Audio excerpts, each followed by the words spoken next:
the father of someone that was involved in an officer-involved shooting the night before. This deputy had absolutely, we'll get into the more detail of it here, but he didn't even know this was coming and was just brutally murdered on the street near Cincinnati, near the University of Cincinnati. So to honor this brave, talented, and law enforcement officer who's been involved in many things besides being street patrol, he's involved in SWAT, bomb squad, raise a glass to his service, to his memory, and for his love. Here. So here's to you. And I don't have many. I mean, I have a lot of words that I'm going to say tonight, obviously, but I'm a loss for words. From what I gathered, Tommy, this man was about our age, mid-50s. He was old as shit. Recently, yeah, old as fuck. Had a stellar career. Yep. Worked, and we'll get more into him in a minute. But why don't you tell us, Tommy, what you know about you and Jason on the ground there? I mean, I'm reading some stuff, but what do you know about what happened? That incident. Yeah. Jason's going to tell us about some of the aftermath that's been going on. All right. Well, I'm just going to do it in chronological order. So on May 1st, the Cincinnati Police Department was conducting an investigation into a stolen car on the west side of Cincinnati. There were 4 individuals in that car, and their officers approached the vehicle, and the people that were inside the car jumped out and took off running. The officers gave chase. One of the suspects was immediately seen to have a firearm in his possession that he was running with. And one of the officers yelled "gun" to make the other officers aware. The suspect dropped the gun and then stopped and picked it up and then continued to run. And then at one point during that, he turned toward the officer, and that's when the officer opened fire on him. And this was caught on the officer's body camera. Mm-hmm.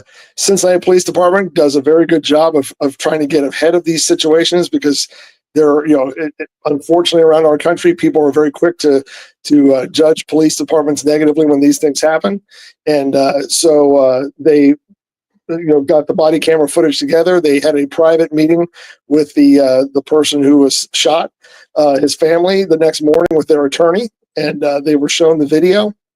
At some point during the review of this body camera video, the suspect who was killed's dad, basically, from what they're saying, quote unquote, couldn't take it anymore, couldn't see any more of it, and stormed out of the meeting. And he was not seen or heard from until the aftermath of what he did, which was to drive around Cincinnati, and he located Deputy Larry Henderson, who was on an off-duty detail. And as I said before, he's retired. He came back as a special deputy shortly after retirement, just so he could work off-duty details. Something I didn't know about him, apparently he was very connected to the University of Cincinnati. He had worked details there quite often over the years, and it was something that they were very familiar with. He was quite often on field with the football team and providing security for their coaches and that sort of thing. And so he was standing at a traffic box in the afternoon between the 2 commencement ceremonies there at University of Cincinnati, and we were actually there. We were within 2 or 3 blocks from where this happened, because my daughter was graduating that day. And at some point, this Hinton fellow spotted Larry, and he aimed his car directly at him and plowed right into him. And he hit so hard that not only did he hit Larry, but he hit a utility pole that was there at the intersection and entrapped himself in the car. The suspect did. First responders came over. They immediately performed first aid on Larry, on both of them, but particularly on Larry, as he seemed to be the more critically injured. And he was taken to University Hospital, where he died of those injuries a very short time later. And I just want to say, in all my years of doing this job, I can't recall ever seeing a situation where someone played the eye for an eye card after an officer-involved shooting like this. It is so reprehensible and just so. It's horrible that it would happen, but I just, I have, Jason, I don't know how you feel, but I have a hard time wrapping my head around that this happened in Cincinnati, Ohio. Yeah, absolutely. and what, it's irreprehensible is the right word, but what's disgusting about it is the way that our community, whether you live in the city of Cincinnati or Hamilton County or Claremont County, wherever, some of the shit that I'm seeing on social media and the way this stuff's taking off, it's just absolutely disgusting. And It is. I'm usually pretty good. I get all kinds of bullshit, from our podcast, comments and whatever, Mhm. On our YouTube channel, whatever. I'm usually pretty good about being able to filter it out. It is what it is. Some of the stuff that I'm seeing on social media, though, in the hate speech Mhm. that we are seeing here locally, and James, I know you're down in Louisiana, but Mhm. dude, it is so disgusting and so gross. It is. I mean, it's Like, things like, go ahead. they're calling for riots. They are trying to get. We had riots here. What was that? What was that, Tom? 2000? 2001. 2001. It's 2001. And I know that because I read an article earlier and refreshed myself on that. That's what they're trying to do. They are trying to rile everybody up. Where, okay, the kid ran with a gun. Now, had he dropped the gun like he did and just kept running, probably a different story. Whole different story. We wouldn't even be having this conversation. He picked it up and turned.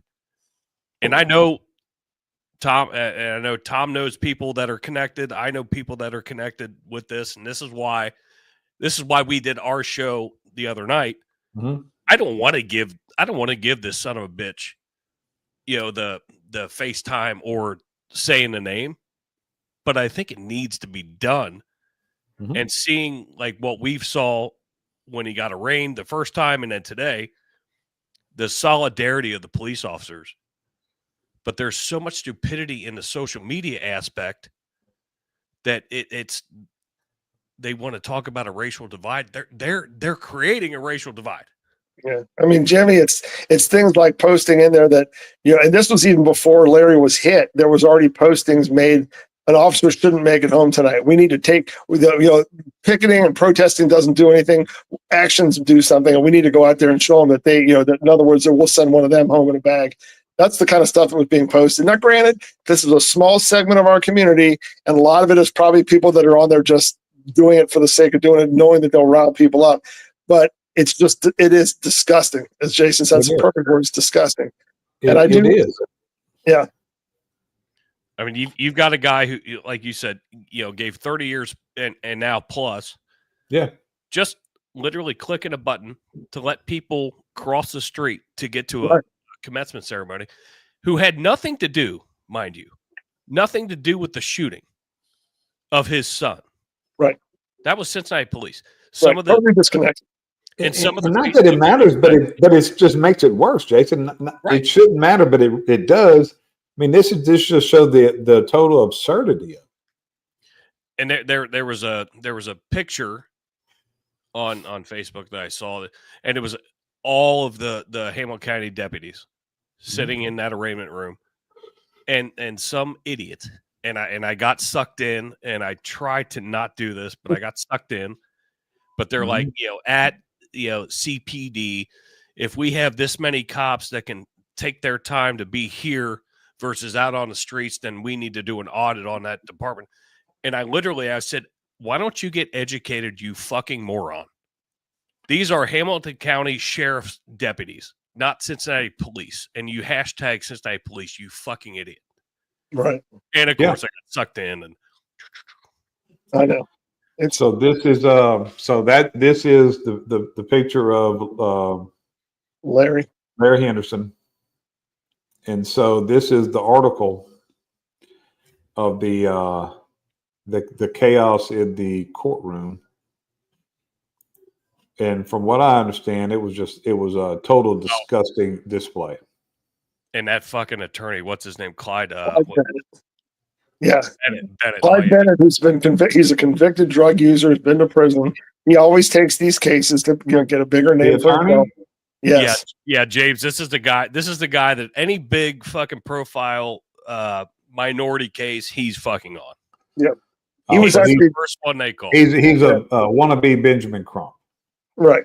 I mean, he was disbarred. Johnny Cochran. Yeah. So I'm gonna play this. Let's see if it plays. On the force, someone who was coming back.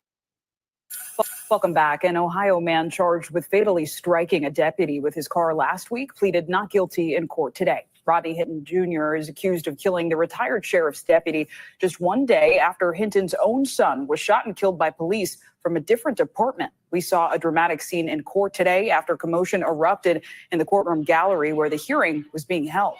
Joining us now, NBC News correspondent Shaquille Brewster in Cincinnati. Shaq, walk us through what we heard and saw in that rowdy courtroom today. Yes, and Clay, that commotion that you were just playing there really underscores the emotion that's being felt in this case. And that was the crux of the argument that we heard from the defense attorney, really for the first time in this proceedings. The defense attorney not disputing that his client was involved in the crash that led to the death of Deputy Henderson, not disputing the idea that it was an intentional crash, but instead saying it was his emotional state that led him to act in this manner, saying that he was responding emotionally after seeing a video of his son being killed by an officer from a different department. That's something that was backed up by a family member who I spoke to after that hearing about the mental state and demeanor of the suspect, of the defendant in this case. Listen to a little bit of that conversation. I can only imagine what he felt when he seen that video, because when I finally seen it, and I watched that video from the beginning to the end, and watched my nephew drop the way that he dropped. It was like my soul left my body. Robert Hinton, he pleaded not guilty in that courtroom. We can expect an updated plea to come once an indictment is officially filed. Yeah, a lot of emotion today, Shaq. And I know also. You know what strikes me as amazing about that video, and this is so typical of the bullshit legacy media. What about Larry's family? What about the what the officer that was involved in the shooting in Cincinnati was going through after from what appears to be justifiably taking someone's life? Doesn't mean it's still going to change to him as a person. He's still going to have to deal with the fact that he took a life. Anyone that's been involved in that, I fortunately have not, but I mean, I can. I know people that have been in that situation and how that affects people. I don't care about. I mean, I'm not saying I don't care about this guy. But why is that whole story circling around that family and about the brother who has to get shoved out of the courtroom because he keeps yelling out that he wants to see his brother? Well, there he is up there at the defendant's stand. You don't need. What do you think they're going to let you sit down and have a chit chat with him? I mean, this is all just posturing and bullshit. And from what I heard, and I can't confirm this, that wasn't even his brother. It was just, I want to see my brother. I want my brother to see me. I want my brother to see me. I don't think that that's actually his brother. His actual biological brother. But you're right. Yeah. Who? I mean, obviously, the officer that took the young man's life, in fear of his own, and the way it seems, and you were a police chief. It appears, from what I've seen, to be a good shoot, for one. Obviously, he's going to be on administrative leave, until the investigation's done. So obviously, we can't talk to him or his family. But right, no, I get that. But the thoughts, like nobody's thinking about that. Nobody's thinking about the rest of the Hamilton County sheriffs that worked with Larry. Right. Have you seen an interview? And they may not want to do it, and I understand that. But all we hear is, we got Auntie, sitting there having a conversation, crying outside courtroom A. It's just so ridiculous. It is tragic for that family. No matter, I mean, the guy was breaking the law. He shouldn't have put himself in a position, and I've said this once, if I haven't said it 100 times when I have this discussion with people, people die at the hands of the police because they fail to comply. It is so simple. If you comply, you don't wind up dead. What's that? We talked about this how many times on this fucking show? Now, I'm about to get pissed off. So we've talked about this 100 fucking times. First off, he was fucking wrong. All right. He is dead ass wrong, and he is dead because of his fucking actions, period. Okay. Yep. But another fucking example of, I know I'm getting a little loud, so I'm going to try to calm down. I'm gonna still say what I'm gonna say. Just don't want the I'll audio get to loud go because off. I'm going to get loud too. So another fucking example, Tom, of what you and I talked about the first time a year ago when you and I did our first show together about police use of force. What does it fucking start with? Quit looking at the ending and look at the beginning. It starts with failure to comply to what? Lawful orders. That's Right. where we getting all fucked up here. That's where the goofy ass public that are up there jumping up and down don't understand. Somebody needs to give them a lesson on the Constitution and a lesson on the law that police officers have not a lawful right, a lawful duty to enforce the law. And when they are given lawful orders, it shall be complied with.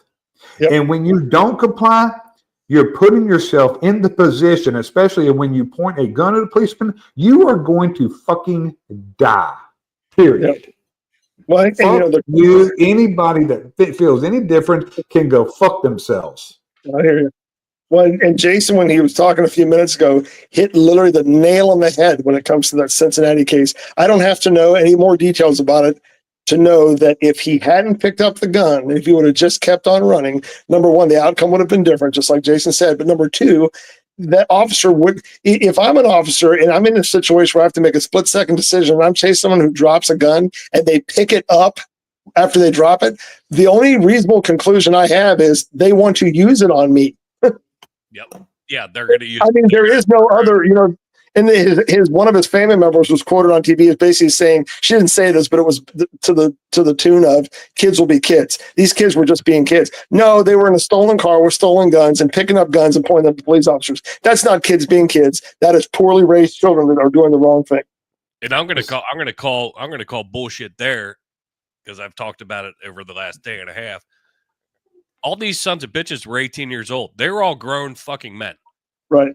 Now, granted, mentally, they might be children. Yeah. But they are a grown-ass fucking man as far as our military is concerned. You can enlist in the military at 18, you're a man. And you're going to go fight. You're going to go fight war. This bullshit of, well, he was a young kid. He was getting his life together. Whatever. I know he didn't have a big rap sheet. Was it Ryan? His dad does. But he had his dad did. He had something he was on probation for as a juvenile. He was still going through the probation, process, whatever. His dad definitely had assault. What was it? What was the other? Armed robbery. He went to prison for assault, drug cases, and B&E. Yeah. So he's been in prison. So while he was supposed to be raising his son, he was in prison. Mm-hmm. Yeah, and he and the perfect thing that I've heard with all my buddies, sitting here over the last day and a half talking 2 days. Where was the dad? Guess what? Not there, most likely, for the most part. So I don't know this for a fact, but just because of the way the dad acted, and the way the actions of his son being 18 years old and committing violent crimes, that is a violent crime what he committed. I don't know this enough to say like what was who the guy that Daniel Penny had to kill on the what was that kid's name, or that he wasn't a kid, what yeah. So if you remember that one, when I was watching y'all show, Jason Pappas said it best. His dad is now jumping up and down and on TV, but his dad couldn't pick the man out of a photo lineup. He couldn't have picked his own son out of a photo lineup. I'm going to go out on a limb here and say that's a very good chance that this guy couldn't pick his son out of a photo lineup. It's your fucking fault. You were in prison when you should have been raising your kids, so you were a criminal. You raised a criminal. Your son got killed because while committing crimes, and you go out and you kill a policeman, a random policeman from a different agency. That's he's got to get the death penalty. He's got to get death. Oh, it's a death penalty case, and it's so funny how Clyde Bennett is already acknowledging that he was there and that he was involved in this crash, but now they're trying to make it like an insanity defense. And I'm sorry, I just don't see that flying because the guy doesn't have, first of all, he doesn't have a history of mental illness, number one. And I'm not saying that that's a prerequisite, and not to say that you're, seeing a video of your son being shot and killed wouldn't set you in a, into a, emotional frenzy. But all three of us have seen videos of people dying. I mean, I've seen, I was at the scene of Kaya's murder, the police officer on my department, and I didn't go out the next day and kill someone because of that. Yeah. And that's a perfect analogy, Tom. That's perfect. I mean, it's unfortunate. Obviously, that you had to deal with that, but the way you handled it, like a professional, and we've all seen shit. We've all seen shit, right, through the courses of our career, sure, to where it would be very easy for any three of us to be like, "Oh shit! All the shit I've seen, I'm insane now." Yeah, it's fucking that's horse shit. That's an extremely good point because, I know people that put the cuffs on people that had just killed one of their friends as a policeman. And you know what they did? They put the cuffs on him. They brought him to jail. They didn't kill him. They didn't shoot him. So that excuse, that's bullshit. Mm-hmm. So what hits me the most is the ignorance with, and I don't know if you saw, I shared it on my Facebook page, James, but I don't know if you saw it. A buddy of mine who's used to be in my police fire motorcycle club, the Warthogs. We raise money for her cops and firemen. He used to be in it, but he's the FOP president for Queen City Lodge 69. He posted it, but it came from the state FOP president calling for all the GoFundMes to be. Yes, I read that. Yeah, you shared it. I read it after you shared it. I have good news, not to interject here, but I have good news. GoFundMe did respond to the Cincinnati FOP president, and they pulled down all those sites of those, number one, the fraudulent sites, as well as the ones that were trying to raise money to defend this guy. All of those have been pulled down, and they sent a really nice letter to the FOP president explaining about how they were pulling that down, which I thought was excellent. Which is perfect. Yeah. I think it got shared enough. I think they were like, "Oh, what the fuck?" Oh yeah, for sure. And the other thing I was going to say real fast is I see that you're scrolling on Cop Hater 9 there, Jimmy. That's a station that no one in Cincinnati watches because they don't like the police. But how you said Cop. But I thought this was interesting, and our friend Kim posted this. His grandfather was a criminal as well. I did see that, Kim. But this did I did like this. I'm up here screaming and yelling and cussing, and rightfully so. We all are, but I think it's only right to show this too. I do have a bit of respect for the grandfather saying this, trying to calm the violence down and admitting his grandson made a mistake. Now, I think that, I don't totally agree with him, but y'all see what I'm saying. He wasn't typical of what you normally see, where my grandson didn't do anything wrong. It's all the cops' faults. Well, so I do have some respect for this. I ran across this earlier, and I thought that was interesting. And yeah, I could tell that station was a cop hating station. Yep. And I was going to say, extend a shout out. Speaking of media outlets, Fox 19, another Cincinnati outlet, they actually turned off the comments on their stories so that people couldn't say all that hateful stuff that Jason was talking about before. Oh, dude, it's been fucking crazy, gross. The shit that I'm seeing, and it's they're again calling for riots. Yeah, we need to show these mother MFers as the way it was M''F''ERs. Yep. Who's in charge? And I'm like, are you kidding me? Yep. You want to go back to that time? Like, yeah. The city of Cincinnati had kind of like we've gotten to a good space, and now you're right, Tom. What's our friend Steve that just retired from there? Steve Saunders. Steve Saunders. Man, what a great guy, man. You know what? We ought to get him. Let's see if we can get him on maybe next week and talk, because I want to follow this, but I want to get y'all on and talk initially about it. But what I'd like to get Steve on is talk about this, but also talk about what they have done. Cincinnati is actual model when it comes to some of these things in community relations. So maybe Steve could come on. Jason, do you know Steve? I do. I mean, just in passing, we've met a couple of times, but I don't know. What a prince of a man. What a prince of a man.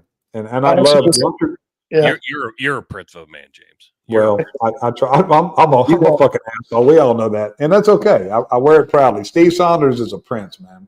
Yes, he is. So I want to pull this out and ask Tom's opinion and James as well. But so our buddy Dan, my co-host Dan Carroll, a local celebrity in his own mind, who is another prince of a man that we always fuck with. Oh, he's a local celebrity. But no, his boy, his son Hassler, is graduating from Cincinnati Police Department on Friday. No shit. So you've got a new kid. I say kid. I mean he's a new kid as a cop, but sure, man. I think he's 26, 27.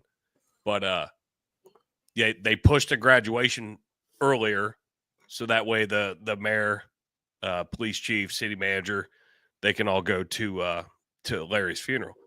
Yeah, it was originally going to be at noon. They pushed it back to 8:30. You've got a kid coming out, green as green can be, right when this is happening, coming out of the police academy. And he's getting put into Winton Terrace.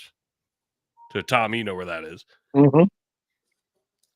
I mean, what the hell? Like the way this city right now is so charged. Can you imagine coming out of the academy and having to do that? No. It is, it's got to be so difficult because you're so excited about having the new job and graduating from the academy and getting out there on the streets and finally, hitting the road and doing the job that you've dreamed of. 7 months worth of work. Exactly. And then here you get out there and you're dropped right into the emotionally charged, that when you go around areas that are going to be not necessarily, we talk about this all the time. Most of the people who live in the rougher neighborhoods in Cincinnati, as in any city, are good, hardworking people that just want a better life for themselves. But there's that element that we all know this, and it's those people that are going to make it hard for those officers. And I have a very soft spot in my heart for people that are doing the job these days because, it's just there's too much pandering to that kind of ridiculous behavior that, like we talked about earlier with these comments and the things that are going on. And I think it is swinging back, but it's going to take time. And so I'm not sure if that answered your question. Maybe you didn't even get to the question you were going to ask about that, Jason. I know exactly what you're saying. I've got a comment on that too. Go ahead. So I used to tell our academy grads, deputies would go to corrections, they'd hire on in corrections, they go to the academy, and then I would recruit from the academy. And so when we get our class, when we academy graduate, and I would get them, first meeting I would have with them all as a group. I told them all this for years and years, that they hired on, they went to the academy, they started corrections, they started their career, and they're paddling in this canal, man. They're paddling, and they go to the academy, and they fucking paddle.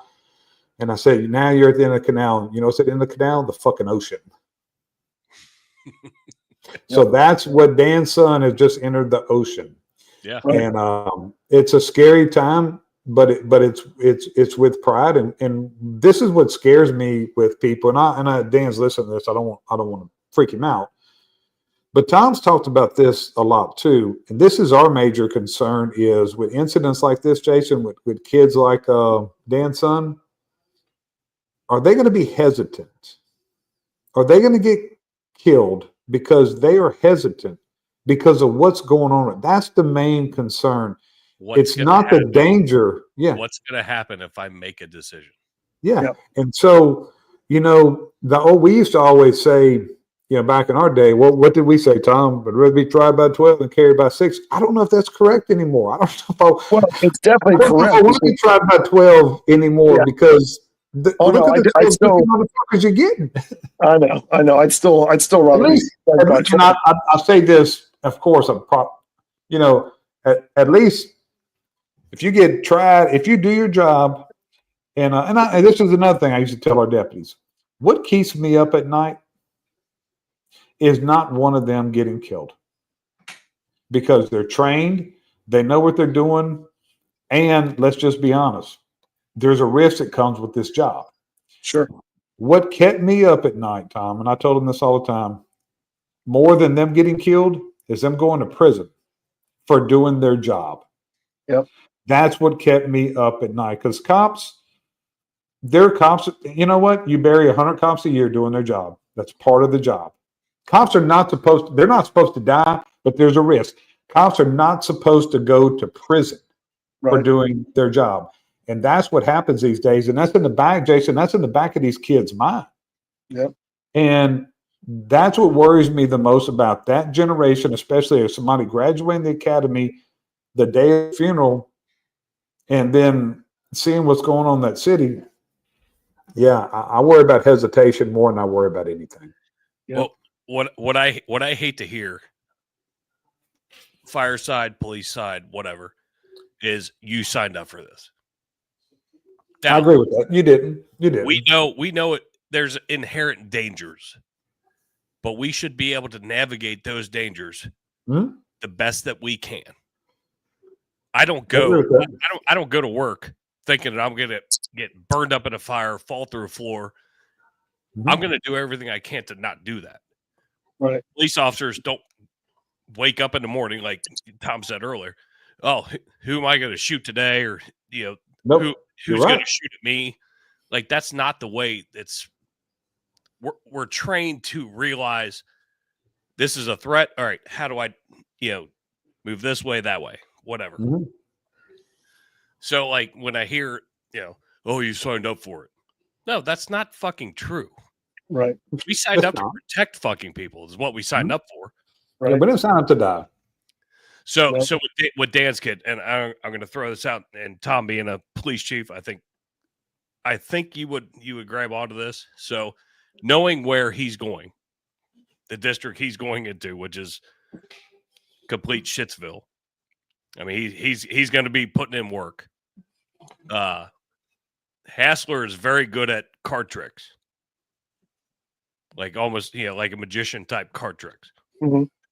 I said, I think your best asset outside of your training is you grabbing a hold of, let's just say, and I don't know if this is the same district, but you when I say this, you'll know, like Hawaiian Terrace.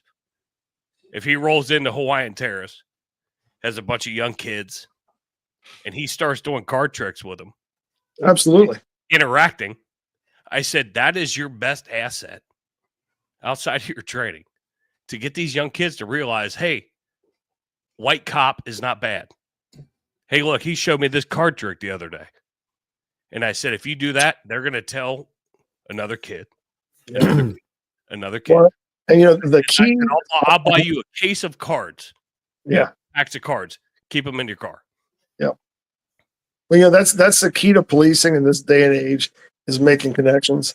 One of the things we lost, I think, over the years was, and particularly because of, we're expected to cover large areas, we're in cars, it's less personal, is exactly what you just said. Whether you're a street officer that can, that has knows card tricks or can get out of the car and play a little, ball with the kids, or whether it's a citizens police academy, what you're doing is you're building a face behind the badge. You're building a repertoire with another person where you say, that guy, Tom, when he comes in my neighborhood, he's always nice. He talks to me, he treats me with respect, and they get to know you as who you are, not as just the patch that's on your sleeve. Right. And I agree. I think that what you just said is an excellent idea. And it's something that I think that will help police officers make inroads, is they got to get out of that car and talk to people. They have to show people how human they are, because they're very compassionate, And the other thing I was going to say real quick too is that I think that it may sound funny for me to say this, but I commend the Cincinnati officer that was involved in that situation the other night for knowing the law and doing what he had to do to protect himself and his fellow officers. He could have very easily hesitated, which might have gotten him killed, as Jim just said a minute ago, very appropriately, that if he would have hesitated, he might have lost his life in that situation. And kudos to him, regardless of how this thing shakes out. Kudos to him for doing what he needed to do to protect himself and his fellow officers and assess that situation in literally a split second. That's absolutely perfect. And again, nobody is even thinking about or talking about that officer that actually had to pull the trigger. Right. Yeah. We need at some point. I'm not saying like we, but we as a whole, and obviously the CPD family is going to do this. Check in on that guy. Yeah. Well, That's when I'm huge. I mean, I couldn't imagine. Like, I have my concealed carry, and I remember going through, and I'm not a cop, obviously, but going through, and they're like, "Hey, if you're taking this class, you better be willing to. If you get in that position and you pull your weapon out, you're going to take a life, and you're going to have to live with that." Yeah. And I had some really good instructors. And when you sit there and think about it, but obviously police officers, gone through extensive training, obviously. But that poor guy, he took a life. Right. He didn't want to do that morning. No. His life has changed forever. And again, no matter how justified and legal that shooting was, he still will be changed forever for it. And I will say this, thank goodness Cincinnati also is very ahead of the curve. They have an excellent peer support team and coordinator, Tiffany Galvez. They help y'all out a lot. What's that? They help y'all out a lot. Yes, I worked quite a bit with them, and while watching and helping them. I mean, I didn't want to say I helped them develop their team. I didn't. I was a part of another peer support team that worked together with Cincinnati and watched their team develop. And I have great confidence that Cincinnati Police will do an excellent job in taking care of this officer's needs as he works through this. So, yeah, Jason, it is hard. I was involved in two shootings. Now, it was 20 plus years ago, because my last 20 years, I pretty much did nothing but babysit grown men and women. But when I was a real cop. Oh, so you were essentially a chief. Yeah, exactly. Yeah, pretty much. Yeah, I hate to say it. That's the truth. I had 200 employees, and they each had 10 problems. So that's what I dealt with. But I wouldn't trade it a day for anything else. But yeah, it is hard. Even when, one of the shootings that I was involved in, we were serving a SWAT warrant on a guy had raped both his daughters. So, and we got there, and he was ready with a gun in the corner. He got 27 holes in him, and probably would have had more if we had more bullets.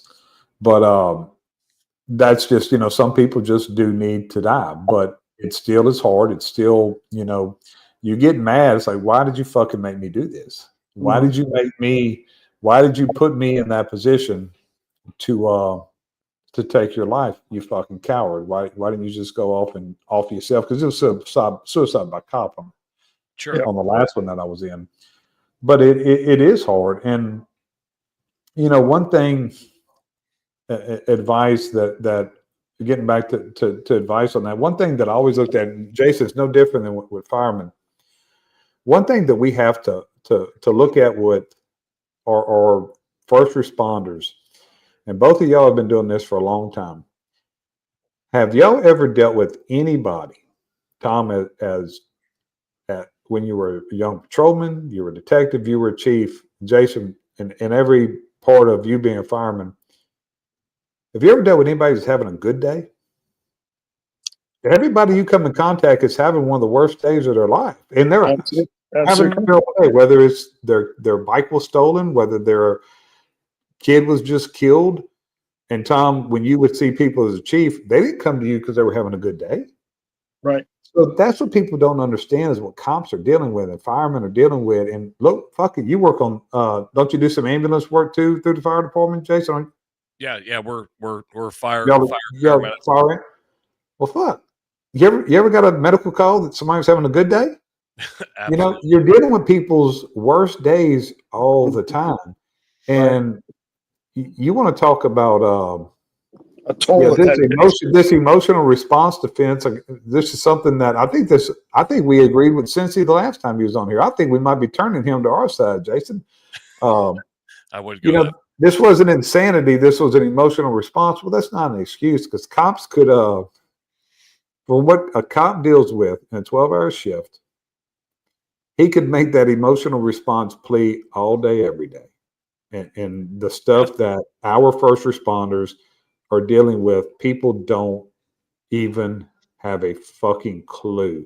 And I wish Joe was able to be here tonight. Joe traded us in for the Astros Brewers game. Joe was a Texan for a little while. Yeah, He so wants to Joe watch a cheater team instead of be on with us. yeah, so I don't know which one he's going for. You know, he was a Texan for about a week, and he wears a cowboy hat now. Well, he's probably Brewers since they're up in Wisconsin. I hadn't heard from Rich. I know Rich was Rich has been on this pretty hard. Wish he could have joined us tonight, but I thought he was in. back. Yeah, he was driving back from Michigan, but he's been sending me some stuff. This is I'm not even entertaining this. I'm not even posting the stuff that people are that like what Rich sent me. I'm not entertaining that. I mean, I'm glad Rich did, and it just I'm not giving them any more airtime than what they've had. But here's what pisses me off, Jack. And I don't know if you saw my TikTok I did yesterday when I went off. And look, I was going viral, man. I had a couple thousand views, and fucking TikTok took my video down. Really? But they don't take the ones down that y'all sent, or Rich sent me one that was the eye for the eye and all that. They didn't take that one down. Right. All I did was say, I hope father and son meet in hell. That's all I said. And I meant it. Yeah. So that's, that's where we are in censorship, and they're censoring it. We don't, we talk about that shit all the time when we talk politics, but it's, it really is one-sided. But, Tom, what, so the funeral is Friday, right? Mm-hmm. So I got visitation Thursday, public visitation. They have a family first, and then public visitation starts at 4 on Thursday. Okay, and then Friday the actual procession. I think they're bringing him through Anderson, which is where I'm sitting right now, because he was with District 5 for a long time before he retired. So I think they're bring him here and then take him back down to Spring Grove Cemetery. So one thing, Tom, I'm sure I don't know if you know this, because I don't know if y'all dealt with the reserves a lot, but we have a really big reserve component in our department.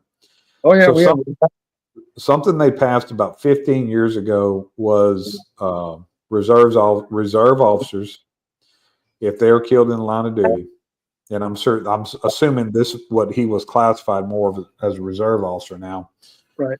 But he will receive all line of duty benefits. That's correct. Through, he'll be on the wall. He gets everything a full, and he should. Right. Which and that was something, me being the dumb fireman, not the cop.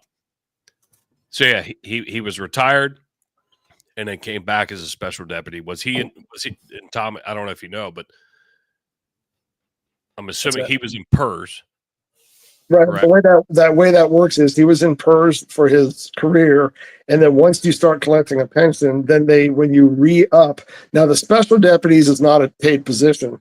I don't know if the way it works with the Hamilton County special deputy program is that certain details that you work, the money that is made from that goes to the unit to support it for equipment and those sort of things is put back in it, and then you also have the option to work details at times where you get paid a rate from your employer. My guess is that he was probably working directly for the University of Cincinnati, and that he probably was getting that. But James is right that when I went through our experience, that was something I learned, is that that is accurate. That you don't have to be a full-time police or fireman, as long as you are engaged in the duties of that job and you're killed in the line of duty. It still fully applies as far as the benefits.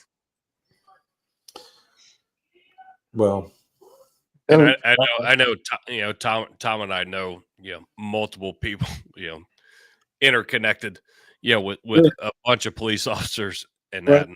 I wasn't sure exactly how that worked out, with him being, doing a special detail, because guys retire and then come back and do that. Yeah. See, and I'm going to tell you, I told my my fiance Jill, who's been on James's show before. Mm-hmm. I said, this is exactly why I'm as soon as I'm able to go, I'm going. I'm not dropping. I'm not doing. I'll go be a bank teller. I'll go work at Home Depot. I'll go do something else. Yep.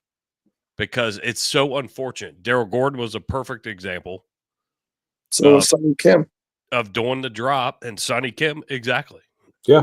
Both of them. All the stuff here in Cincinnati, it's like, man, you put all those years in. Yeah, there's a lot of money out there. Yep.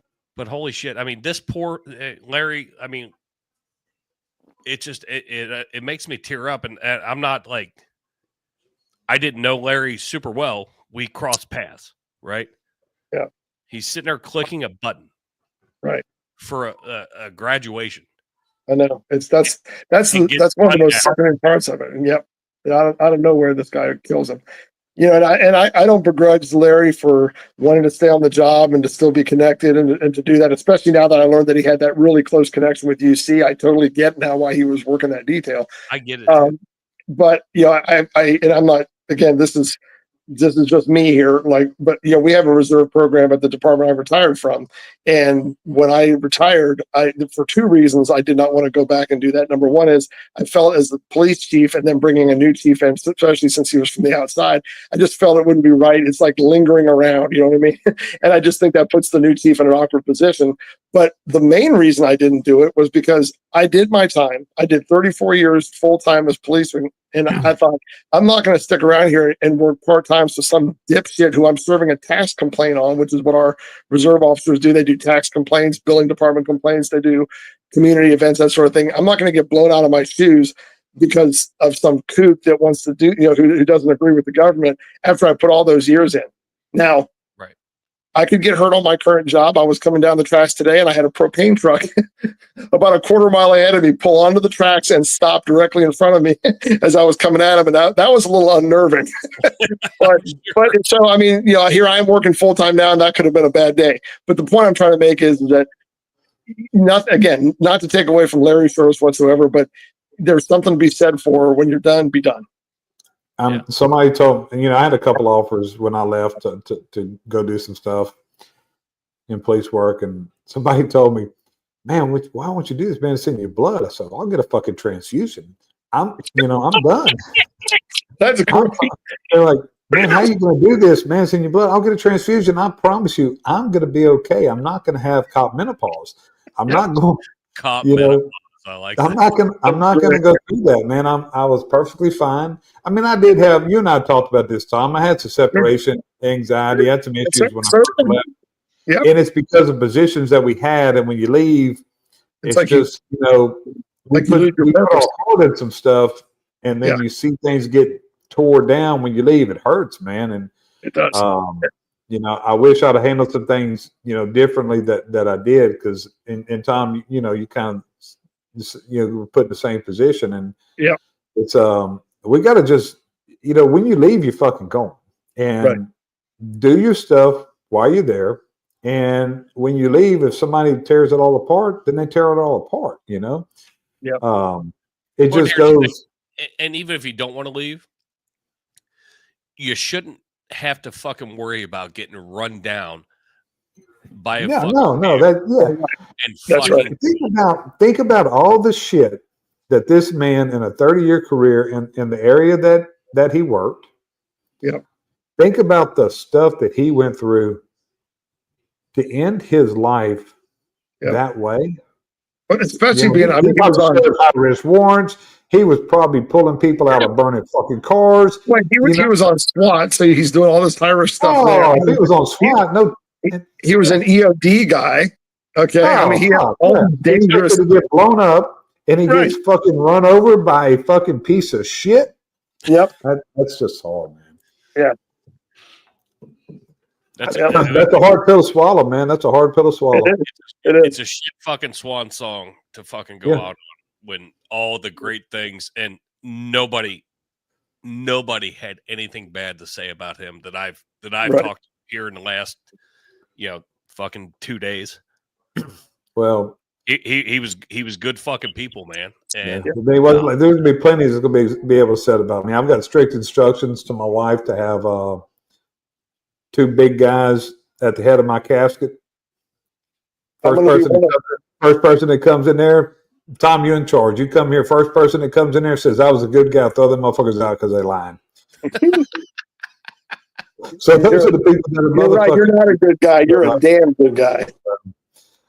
It's just a terrible situation. I'm glad both of you came on, and I want to follow this and see how things go. And Tom, would you when all this settles down, maybe reach out to Steve and, Sure. and see if he would like to come on. I'd love to have him on anyway for any reason. The guy's an accomplished guy.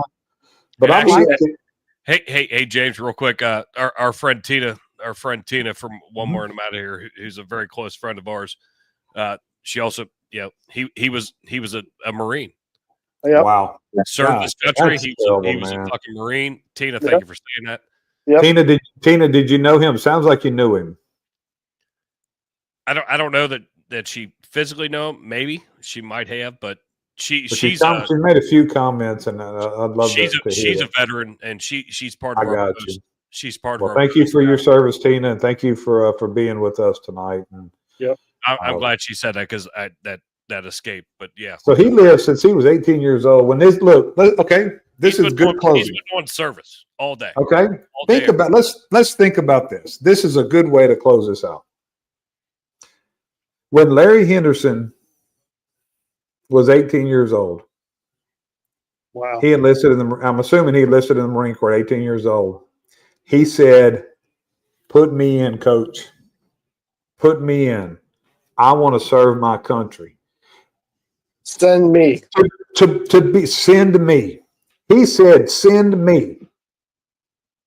Only to be killed by a piece of shit because his 18-year-old son had the same choice.